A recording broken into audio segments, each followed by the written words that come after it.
everybody. This is Stephanie Aruper. Thank you for tuning in to the Naked Humanity podcast, where we take the deepest and smartest dive possible into what it means to be human. Today is episode number 40, and I have on Professor Mark Juergensmeyer, who is one of the world's leading experts on religious violence and terrorism. Now, when I say world's leading experts, I certainly do mean it. Today's guest, Professor Mark Juergensmeyer, has been for the last several decades traveling around the world, studying and interviewing people involved with groups associated with religious violence, from India to Sri Lanka to the Middle East to the United States, and across all religions: Christianity, Islam, Buddhism, you name it. It's got violence. It's got violent participants. So today, I have a fantastic conversation with the professor about his experiences and the books he's written and the ideas he has. And we talk a lot about religion. And I ask the question, and I think it's one of the biggest questions we can ask ourselves today, one of the most important: does religion cause violence? Does religion cause terrorism? These are important questions. People are out for blood in a certain sense. I know so many people who just think ending religion will end all of the world's problems, but it won't. It really won't. And today's podcast will demonstrate why not. Now, of course, as we discussed today, there are many ways in which religion can participate in and exacerbate and provide channels for people to be violent. But the causes of violence are, as ever, deeply embedded in our psychological needs as human beings. So we get into all of that today. We talk about religious discourse in America today, and globalization, and how the world is changing and the way people are responding to it, and maybe what might be able to be done in order to help relax everything, chill everything out a little bit. So I want to read you a little bit about the professor, and then we'll jump right into it. Mark Juergensmeyer is an American scholar in sociology, global studies, and religious studies, and a writer best known for his studies of religious violence and global religion. He is Distinguished Professor of Sociology and Global Studies at the University of California, Santa Barbara. Mark Juergensmeyer received a bachelor's degree in philosophy from the University of Illinois in 1962, an MDiv, that's a Master's of Divinity, from Union Theological Seminary in 1965, and a PhD in political science from the University of California, Berkeley in 1974. Look at how he sort of tracked in his disciplines. I think that's really cool. Philosophy, theology, and political science. It's a really nice mix. He's also done graduate work in international affairs at Columbia University. He is now regarded as an expert on religious violence, conflict resolution, and South Asian religion and politics, and has published 28 books and over 300 articles. He's been a frequent commentator on news programs, especially after 9/11. So it's a huge honor to have him on today. He's a delightful guest, really animated and charming, as well as cuttingly, incisively smart and insightful. And so do enjoy. You know how to get at me if you have any questions about the podcast, at Naked Humanity, at Stephanie Ruper, on Facebook, on Twitter, on Instagram. And I will provide links to all of Professor Juergensmeyer's works in the show notes, so do check them out. Okay, thank you. Here we go. Great. Welcome, Professor. My pleasure. Yeah, thank you so much. I have told you, I haven't told my audience yet, but I am a massive fan of your work. I really appreciate sort of the nuance and the cross-cultural take. You know, it's really hard to find a lot of high-quality nuance in cross-cultural discussions about big, important topics like terrorism and violence. And so thank you for bringing that to our field. Thank you for saying so. That's very nice of you. Yeah, it's just true. So, can you give us an overview of the things you study and why? I know it's a lot, but sure. Maybe it would help by telling you how I blundered into this topic, because nobody's born a terrorism expert. It's not like a little kid, trying to figure out, oh, I want to be a fireman. I want to be a terrorism expert. It doesn't happen like that. So you blunder into it by studying something else. And in my case, it was a conjunction of three different things. I've studied religion, I have a theological background, and then I also have a PhD in political science. So I have an interest in religion and politics. And then for years, I lived in India. And so most of my earlier works are about social movements and political and social and religious movements in India and how the three aspects are kind of configured together.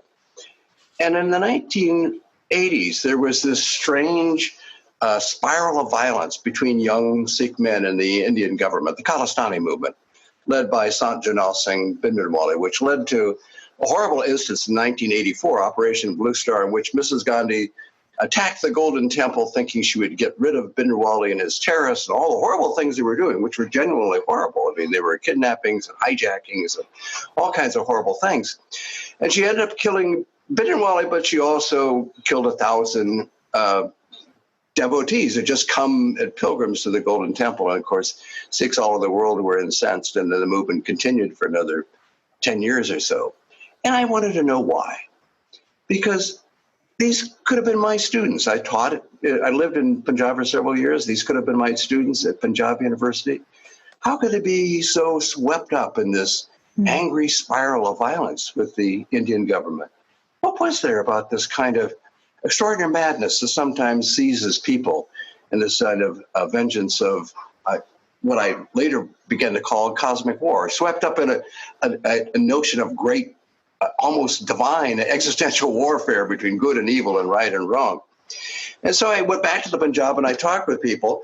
And what I discovered, interestingly, was it was not so much an assault on other religions. It wasn't that Sikhs were angry at Hindus or Muslims, but they were angry at the secular government. And there was a notion that somehow what we think of as kind of the sine qua non of a good, ethical, moral, civil society, that is secular, civil government. I say you and I, assuming that we're part of the kind of academic, intellectual elite. But I think, most people, at least in the secular societies of the West, most people, I would qualify that because I'm thinking about the politics of our era, which increasingly has become religionized and increasingly has become assaults on the secular state. Well, in the 1980s, that was happening earlier than it happened in the United States or in Europe, and it was happening in India. And I wanted to know why. And that started me on a project that led to a series of books, including the one that you mentioned, Terror in the Mind of God, where I try to understand what's in the mind of people who are involved in acts that to us seem so cruel, so heartless, so pointless. And from their point of view, are part of a great moral crusade. And that does seem odd because it's easy enough to understand why bad things are done by bad people. But what if bad things are done by good people, or people who think that they're doing something moral? They're part of a cause. They're part of something that's existentially and spiritually vital to them. How does that make sense? Mm-hmm. And so that was the mission on which I went. It was really a quest to try to understand something that seems so beyond understanding. It was what all of us academics do, really. We're like detectives, We take a problem, we take something that seems really odd, an anomaly that doesn't seem to make sense, and we try to make it make sense. We have to try to see how it does make sense within a certain context. Mm. And so that's what I've tried to do, to try to recover that context that gives people the sense that they are empowered, that they are spiritually somehow elevated by acts that we see as heartless, cruel acts of terror. Right. And so you're in the study of religion, and we also tend to associate terrorism with religion, right? In today's discourse, you rarely hear people talk about terrorism without thinking, what's the religious motivation? Right. So how is it that terrorism ends up being something that's a part of the study of religion? How do those two concepts intersect? Yeah, and why are those two things happening now? It's a good question. And when I started my quest that ended up going all around the world, because what started in India became a comparative quest going to every part of the planet to try to figure out really two questions. Why religion and why now? what does religion have to do with it? And why is this such a feature of our particular moment in history? And what religion has to do with it, I think, I hinted at it when I talked about this image of great warfare, a great cosmic war. And every religious tradition is full of it. I mean, you read the Hebrew Bible or the Quran or even the great Hindu epics of the Mahabharata and the Ramayana. And even within the Buddhist traditions, there are great battles between Hindu and Buddhist kings in the Mahavamsa and the Sri Lankan Chronicle. So in every religious tradition, you have these great images of battle and warfare. But for most of us, these are kind of metaphors. These are metaphors of the war within the self. The great jihad from a Muslim perspective is the jihad within the soul, the struggle to try to purify the self. But they're about real war. And they can be implanted, these images can be implanted onto the social scene. You can not just politicize religion, but also religionize politics. You can see a conflict in religious terms in a way that kind of lifts them up into the high proscenium of religious drama.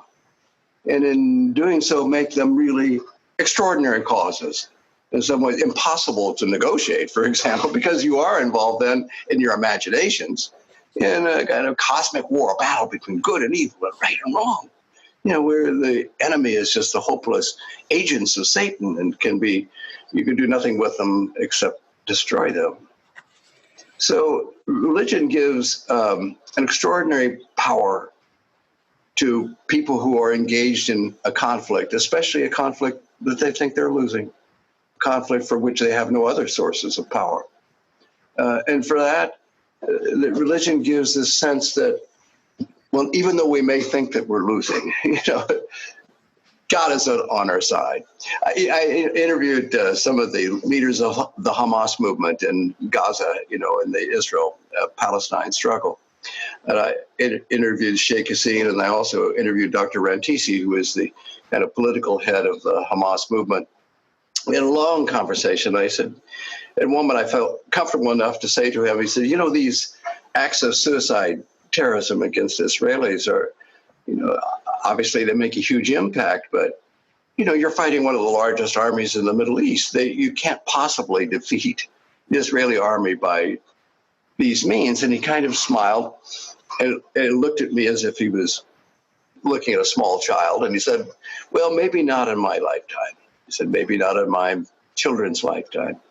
Maybe not in my children's lifetime. But maybe in my children's lifetime, we might succeed, because this is not our war. This is God's war. In God's war, we must succeed. So if you think you are in God's war, this gives you a certain kind of power and an endurance beyond the timeline of a contemporary struggle. So even though a battle may seem suicidal, a skirmish that may end in the deaths of all of those who are fighting, the remaining combatants would not see this as the end of the war. They would just see this as one sign that the war is not yet finished and that God has larger plans. Just last month I was in Iraq, in northern Iraq and Kurdistan, interviewing some of the ISIS fighters who are now in prison. It was a rare opportunity to actually do what I want to do, that is, get inside the mindsets of people who are actually fighting for what they see to be these extraordinary religious causes. And what I discovered is that many of them felt bitter about the fact that ISIS now has been eradicated from territorial control in Syria and Iraq. But they were bitter at their own leadership. They felt that their leaders were corrupt, that they were not doing all that they could in order to actually lead the mission. But in general, they had not abandoned the cause. They still believed in this kind of a strange apocalyptic imagery that ISIS has appropriated out of medieval Islam, that most Muslims, of course, have no interest in and don't care about it, they don't believe in. But, ISIS has a strange millenarian kind of apocalyptic vision, and they're still in that mood. They said, if we got out of here, and they said we had the proper leadership, we would kill again. We would fight against the Zionists and the Crusaders, against you Americans. And I kind of kind of shied back because the warden had let me talk to this guy in a closed room. I was just there with my interpreter, this guy. He was a huge, big, hulking 30-year-old Iraqi, and kind of looming over me. I had a pen in my hand to take notes, and I realized this pen could be a weapon. I kind of slipped it in my pocket. And he said, no, he says, not you. He said, seeing what I was doing. He said, not you. He said, I know you're a professor. You'll get the word out. He said, besides, he says, the time is not right. But the point is, the time was not right. That this image was still implanted in his mind. And I kind of came to the conclusion that, well, a lot of people have wacky ideas. And as long as they're not killing other people, I guess, and at least for now, he was safe. He was in prison. And even if he was out, without a movement to be a part of, I don't think he would just randomly go out and start killing people, although some people associated with ISIS do. And of course, that's part of one of the continuing problems or difficulties, the continuing vestiges of the ISIS movement are these kind of random, isolated people who still seized with their imagination with this great cosmic war and feel like their single act, even though it's suicidal, will be to the benefit of the whole, and that somehow God's plan will be fulfilled. It's empowering. So that's what religion has to do with it. Religion is an empowering thing. Max Weber said that the only thing that sanctions violence morally is the state. It's the political actor, but there's another, and that's religion. So religion is the one thing that can trump the moral monopoly that the political offices that the state has over morally sanctioned violence.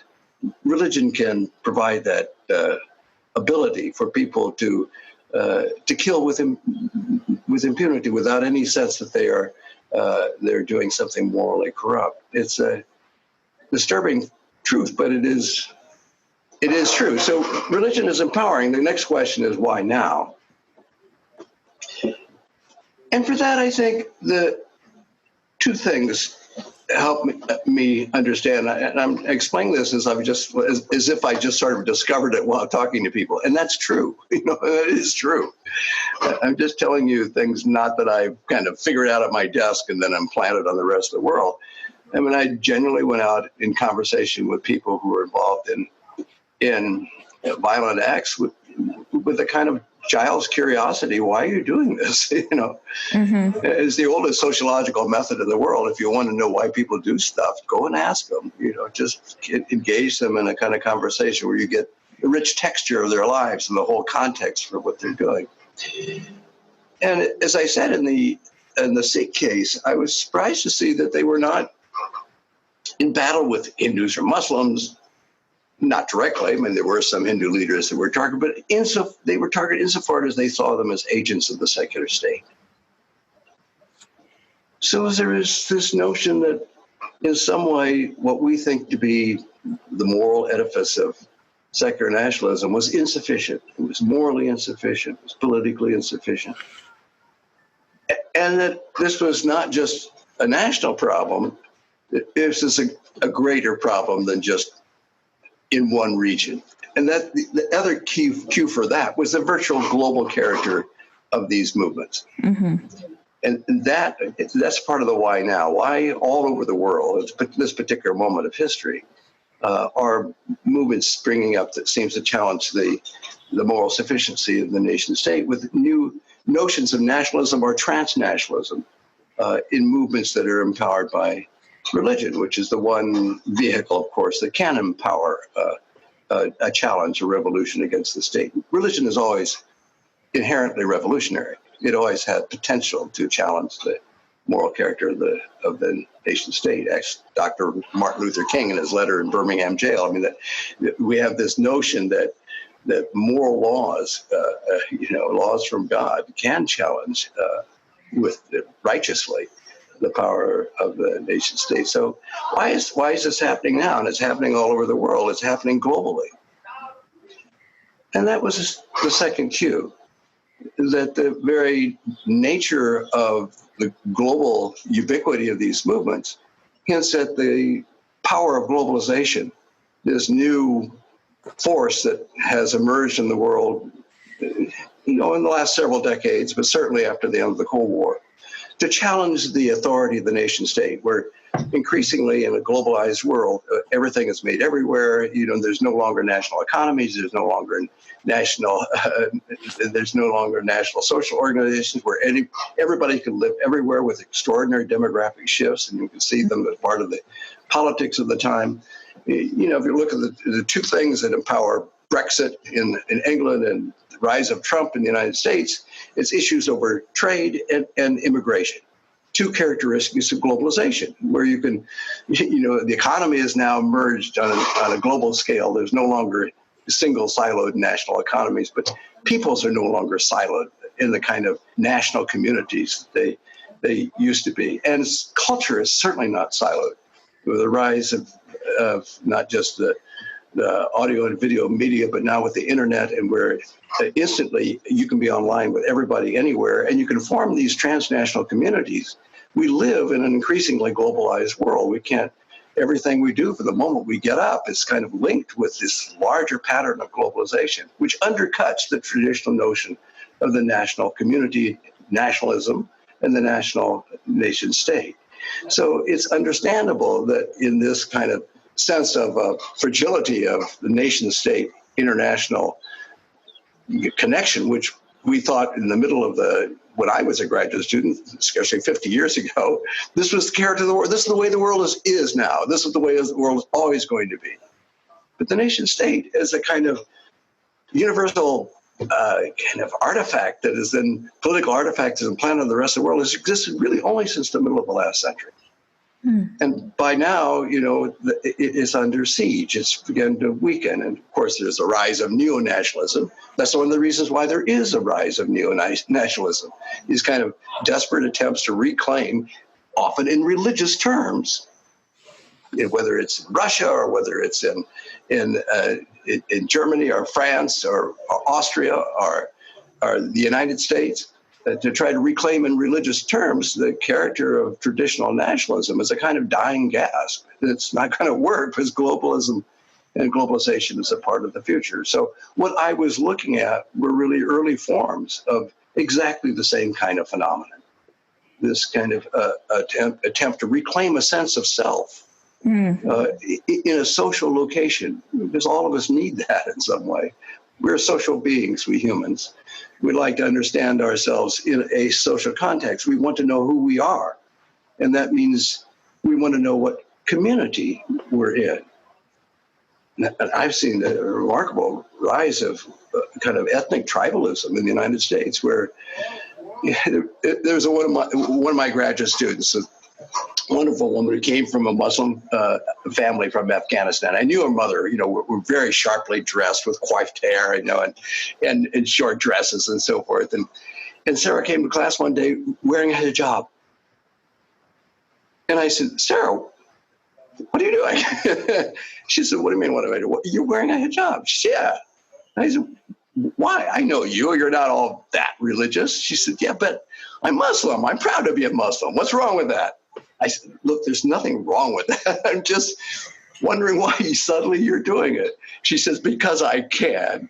And she was really quite insistent she had a right. Of course she did. I didn't mind that. And she did wear it for a while until she came to me and said, Mark, this is becoming too much of a hassle.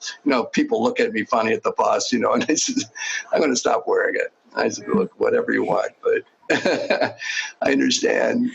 But that one incident, maybe it's a silly one, but it shows that there is this sense that I think that all of us feel of wanting to claim an identity, it's funny. I really disliked being German, coming from a German family, especially during the two wars that my father had experienced, being alienated as a German, World War I and World War II. But in recent years, I've regained connection with my German family in Westphalia in Germany, and I've been to the family farm, and we have kind of a connection. And I'm not saying I'm proud to be a German, but ethnically, but I can understand that sense of wanting to locate yourself socially in some sense of national community, and how globalization has challenged that for all of us. Mm-hmm. And so I think it's easy by projection just to see how some people would feel this more acutely and take out their sense of loneliness and frustration and social alienation, to take that out in a strident way, to try to find a reason for it. And in simple minds, a reason often means some enemy, someone or thing that's out to undo you, that's trying to, in almost a paranoid vision, if something bad is happening in my world, it must be because somebody is engineering it against me. This is the natural reaction. It's not a very good one. It's often one that leads to kind of extreme conclusions. But I think this helps us understand the phenomenon of the rise of religious terrorism. Right. So one of the most common claims I hear is that religion causes terrorism, right? Or I have so many friends, and there are so many, quote, public intellectuals in the world who say, well, if you get rid of religion, then terrorism will go away. Or if you get rid of religion, the world will be better, or X, Y, and Z things, whatever. And juxtaposing the few things that you said next to each other, I think sort of illuminates how complex a question that is, because religion can influence and exacerbate terrorism, right? But would you say that religion is what causes it, or is it rather like these things about identity, these struggles with who we are and our desires to be safe, that then can become sort of like they make religion or the religious narratives that are violent more alluring? Yeah, you put that very well. Yeah, I mean, if you want to get rid of religious violence, get rid of those humans, and they're the nasty people who are causing it. Somehow do away with them. I mean, first of all, religion doesn't do anything. It's simply a cultural expression of people's, and so people are going to express themselves, and they're going to use those cultural expressions in different ways. So it's not an agent that can actually cause things to happen. A colleague of mine, Wilfred Cantwell Smith, some years ago advocated in a book called The Meaning and End of Religion, the abolition of the term religion. And he said religion has become a very difficult concept. He says it's not a traditionally used concept. In the West, the term religion really rose at the time of the Enlightenment, when they were trying to separate out secular and religion. They invented this bifurcated world that we now live in, secular and religious. Before then, there was no such bifurcation, and therefore no need for a word called religion, as if there was something different from secularism. We all just lived in the culture that we lived in, and there were faith and tradition, and those are terms he thinks that has validity. But he thinks that as scholars, we're trying to be analytically accurate. We should simply abandon the word because it has no meaning. It can be used as an adjective. There can be religious this and that, right, but not as a noun. Because if you express it as a noun, you kind of infer or imply, and then we infer from that there is a kind of agency to religion that, in fact, it doesn't have. And I tend to agree with that. I mean, I still use the term religion, and so did Wilfred, by the way. Mm-hmm. And actually, Bob Bella, a sociologist colleague of mine, was really quite adamant that religion is something. It is a perception, of course. It doesn't have agency. I absolutely agrees with that. But as a perception, it does have a kind of character to it that you can call it the religious mentality, or the religious, but that's kind of what we mean by religion. But because it doesn't have agency, it is simply a cultural expression, then it's what humans make of it that makes a difference.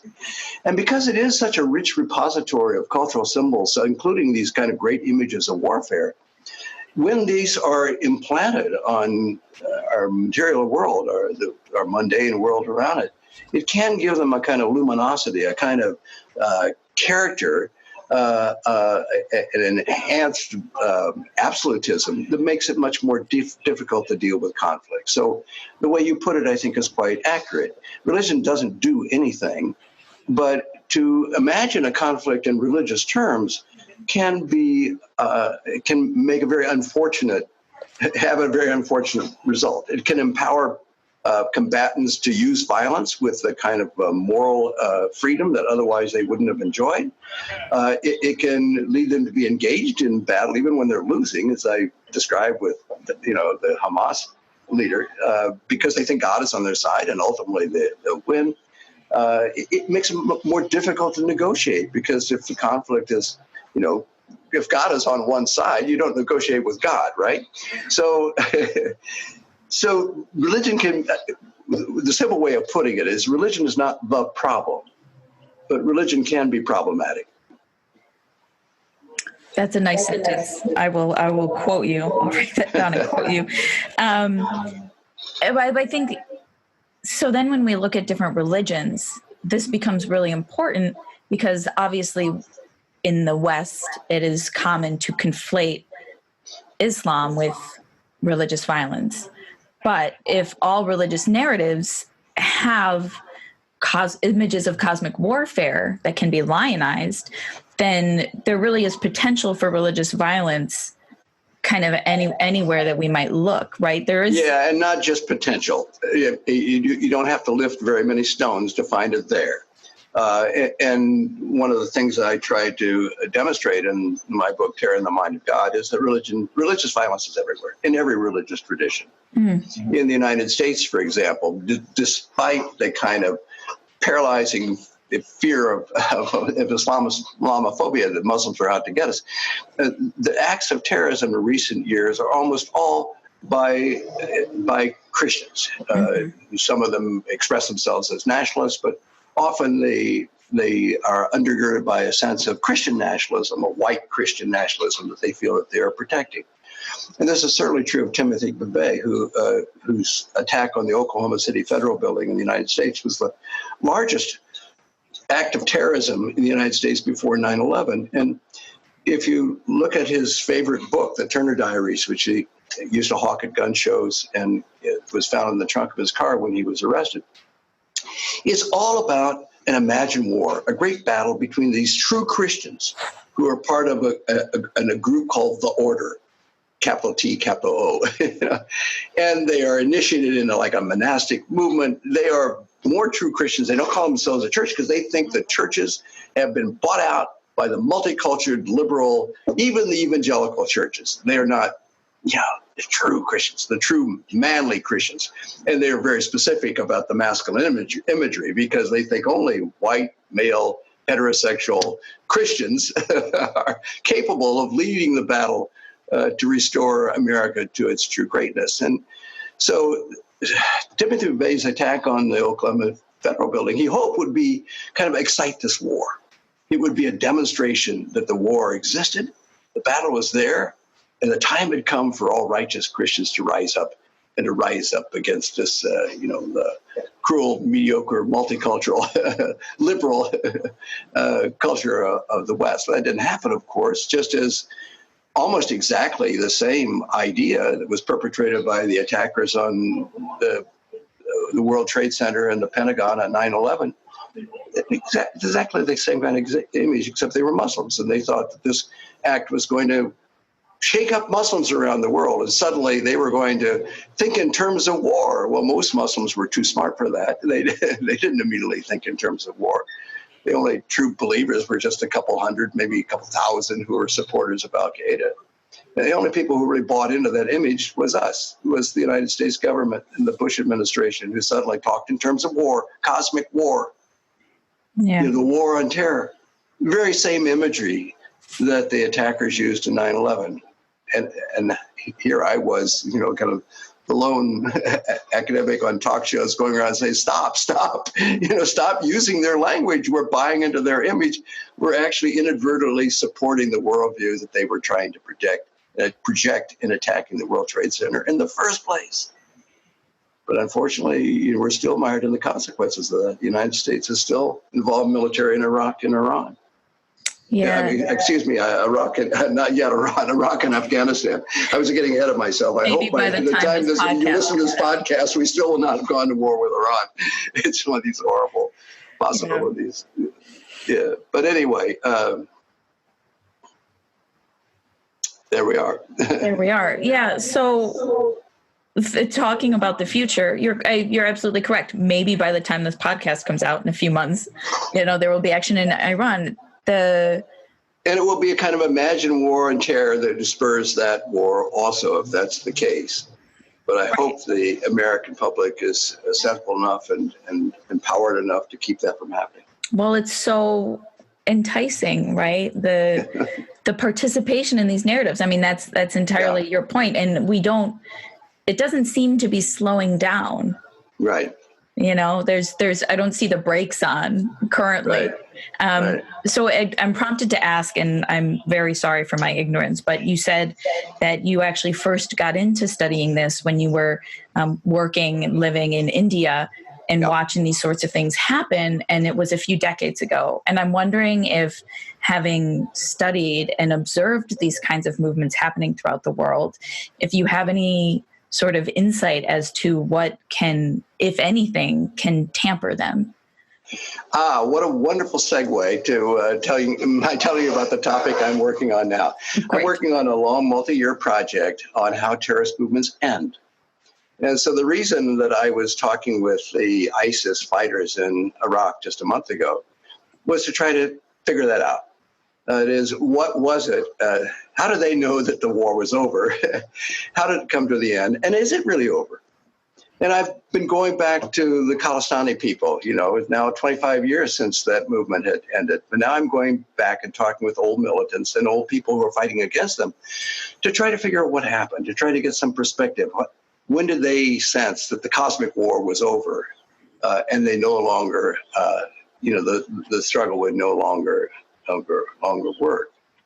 And I've also, I have several cases I'm looking at, including the Moros in the southern Philippines, in the Mindanao, the Muslim movement for a separate Mindanao in southern Philippines. Mm-hmm. And again, they're in the midst of a peace process and the movement is kind of edging towards being over. See, these are three areas where really viciously terrorist movements, some of the most horrible acts of terrorism, are now kind of morphing into a situation of, I hate to call it peace, let's at least call it non-terrorism or non-violence. And the reason I say that is because one of the things I discovered that in many cases, like the ISIS fighters that I was just talking about, that I talked with a month ago in northern Iraq, in their imagination, the war is still there. They're still they still think in these kind of cosmic war terms. But they say the time is not right now. It's, the movement was ended. We had bad leadership. It was badly organized, done better. Maybe we would have sustained ourselves, but whatever. They realize that they're not crazy people. They realize that the time is not ripe for the kind of revolution that they had in mind. And so they're willing to withdraw. And in some cases, they do change their way of thinking. There was a fellow in the Philippines, for example, who had been a real fighter in kind of paramilitary movements. And with this kind of cosmic vision of great jihad. And for one thing, he's gotten older. He's married. He has a job and family responsibility. And also he's thinking kind of beyond the war, and does he want to spend his whole life battling? So he's forming a political party. He intends to take the issues to the ballot box, to be a part of the government, at least the loyal opposition at the beginning. But he hopes that for larger electoral success. So both things happen. Cosmic war slips into other kinds of more realistic, more this-worldly kind of conflicts and contests.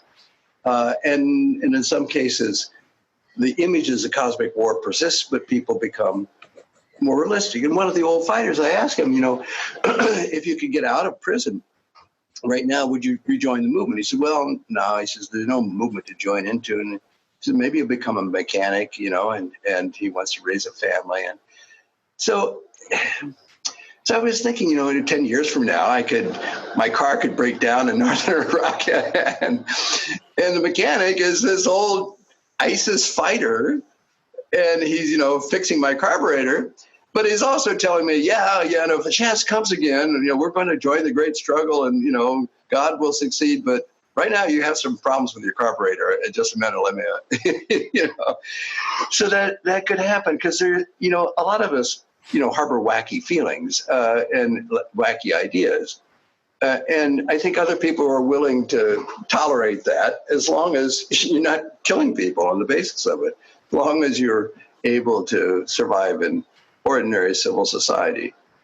So I know that's not a very satisfactory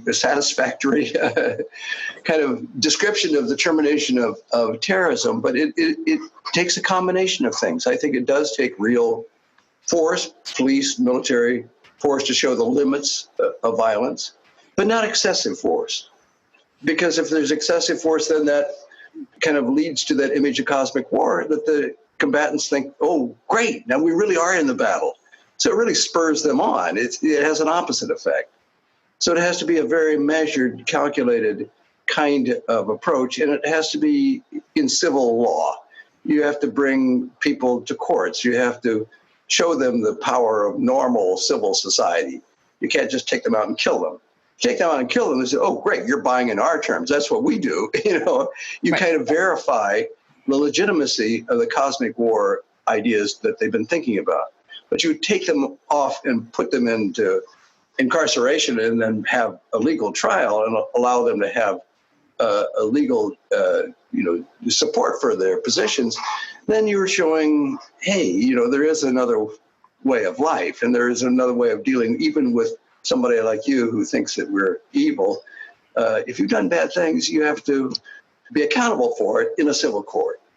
And I think that has a very strong message in terms of kind of normalizing the situation and bringing people back into a state of civil society.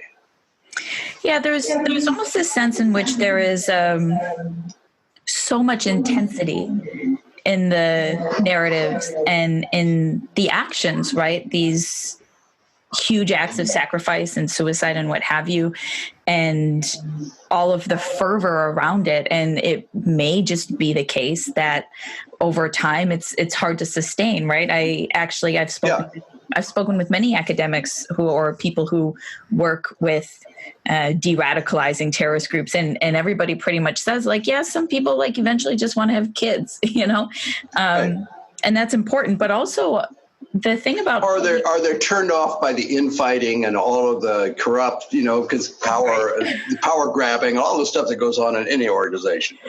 Yeah, you get tired of it. But, you mentioned that your mechanic in 10 years would maybe still be carrying this narrative. And that's really interesting because it's like the mechanic gets to imagine that he's participating in this cosmic war, gets to sort of live into the narrative, live into the fantasy of it being the case without actually it having to be the case. I'm not saying that's necessarily great for society, but it's better than actual violence.